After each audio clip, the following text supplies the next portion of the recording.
Свідчення під диктовку окупантів виголосив так званий свідок у сфабрикованій справі про недонесення Гайдера Аблякімова. Чергове судилище відбулося в Судакському райсуді. Його дружина Айше Аблякімова почула з коридору, як так званому свідку надиктовують підготовлені репліки. Окупаційний прокурор намагався це опротестувати, мовляв, жінці не було звідки про це дізнатися. Мы считаем, что показания тайного свидетеля, они такие же вымышленные, как и те письма, которые якобы были направлены моему подзащитному Дадажанову Мумеджану. 31 серпня минулого року окупаційні силовики після ранкових обшуків у Судаку, Совєтському та Нижньогірському районах затримали 4 кримських татар – Гайдера Аблякімова, Рідвана Умєрова, Гайдера Кадирова та Енвера Топчі. Чоловікам закидають неповідомлення в правоохоронні органи про листування в соцмережі з Умеджоном Дададжоновим, який за версією ФСБівців брав участь в діяльності ІДІЛ. Проти 4 кримських татар порушено справу про недонесення про злочин. Стаття передбачає штраф до 100 тисяч рублів або позбавлення волі терміном на 1 рік.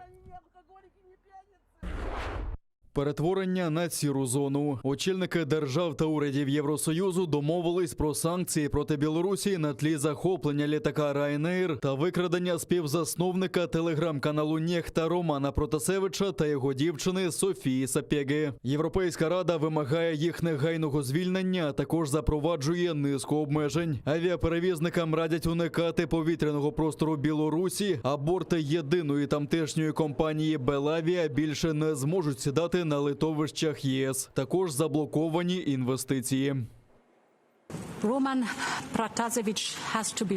Роман Протасевич має бути звільнений негайно. І ми будемо тиснути на режим, поки він нарешті не почне поважати свободу медіа, свободу слова, свободу думок.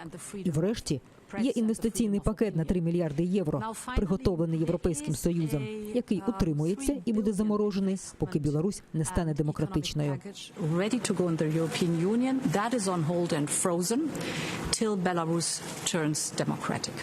Вже цієї ночі припиняється авіасполучення України з Білоруссю. Таке рішення ухвалено на позачерговому засіданні Кабінету міністрів, повідомляє у своєму фейсбуці прем'єр-міністр Денис Шмигаль. Держприкордонслужба також отримала доручення припинити оформлення пасажирів, які прямують з Білорусі або в Білорусь у митних пунктах аеропортів. Ситуація з примусовою посадкою літака компанії Ryanair у Мінську є порушенням Конвенції про міжнародну цивільну авіацію. Рішення нашого уряду спрямоване на забезпечення безпеки польотів і пасажирів.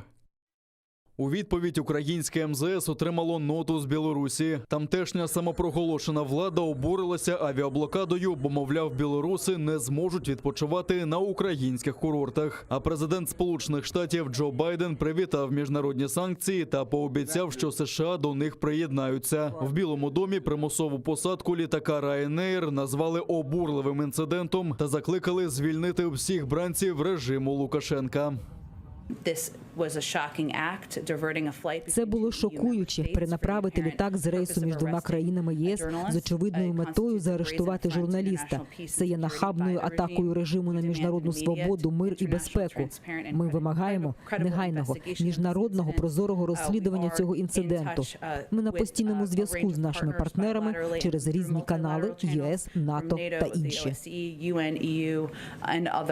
Сам Роман Протасевич перебуває в Мінському слідчому ізоляторі. Про це повідомляє речниця білоруського МВС. Напередодні навіть з'явилося відео, буцімто його зізнання в організації масових заворушень в білоруській столиці. Так режим називає антиурядові акції, які тривають з серпня минулого року. Їх під проводом Романа Протасевича висвітлював, зокрема, телеграм-канал Нехта. За даними правозахисників, за цей час в Білорусі затримано близько 35 тисяч людей і порушено понад 1000 кримінальних справ. Владислав Стужук, Заман, АТР. Окупанти обстріляли цивільні будівлі селища Північне. З околиць окупованої Горлівки били з російського протитанкового ракетного комплексу «Фагот», про що свідчить маркування на залишках боєприпасів. Перша ракета влучила в гаражний кооператив, друга – в житловий будинок. Постраждалих немає, але майно зазнало значних ушкоджень, повідомляють у штабі операції Об'єднаних сил. Окупанти відкривали вогонь вздовж всієї лінії фронту з мінометів, гранатометів та кулеметів великого калібру. На це дістали відповідь вогнем від українських захисників. А за даними розвідки, ворог облаштовує приховані позиції та завозить на окуповану територію нове озброєння. Минулого тижня через неконтрольовані ділянки державного кордону України на тимчасово окуповану територію в Донецькій та Луганській областях з території Російської Федерації завезено нові партії озброєння та боєприпасів російського виробництва.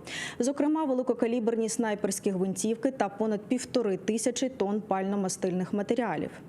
Водночас окупанти розгорнули масштабні інженерні роботи. Агресор збільшує кількість траншей та ходів сполучень у житлових районах на території діючих промислових об'єктів, що наближені до лінії зіткнення. У такий спосіб противник створює умови для прихованого застосування снайперів та мінометних розрахунків. Культурна диверсія. На кінофестивалі «Золотий Вітязь» в окупованому Севастополі зірвали показ фільму «Ополченочка» про бойовиків і терористів так званих ЛНР та ДНР. У кінотеатрі «Москва» зібралися російські окупанти, ряжені козаки та бойовики самооборони. Але усі гуртом дістали облизня. Замість уславлення окупації публіка дивилася фільм про звитяги українського війська та українських героїв. Ошелешений натовп на чолі з бойовиком ЛНР почав шукати винних. Невдовзі «Ополченочку» таки на швидкоруч завантажили з інтернету, але у непридатній для показу якості. Первая ситуация: вместо нашего фильма кто-то скачал другой фильм про украинских героев, переименовав его в «Ополченочку».